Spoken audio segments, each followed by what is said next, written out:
সাম্প্রতিক তামিলনাড়ুর কারুর একজন অভিনেতা রাজনীতির সমাবেশে ভয়ানক জনদ্রোহ হয়েছে। এতে কমপক্ষে ৮০ জন নিহত হয়েছে এবং বেশ কয়েকজন মানুষ আহত হয়েছে। ঘটনার সময় ক্রোধ কন্ট্রোল যথাযথ না থাকার পরিস্থিতি নিয়ত হারিয়েছে। রাজ্য ও কেন্দ্র সরকার দ্রুত জরুরি তদন্ত ক্ষতিপূরণ ঘোষণা করেছেন।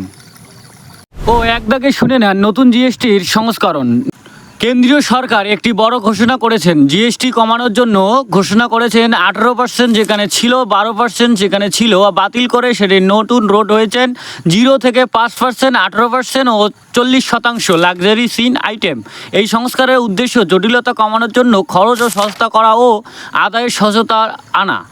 তো আমাদের দেশের আরেকটি টানা খবর শুনে নেন। বেঙ্গালুরুর একটি ইভেন্টে হিন্দি ইনফ্লেশন বিরোধী ও স্থানীয় সংগঠনের মধ্যে প্রতিবাদ ও উত্তেজনা দেখা দিয়েছে।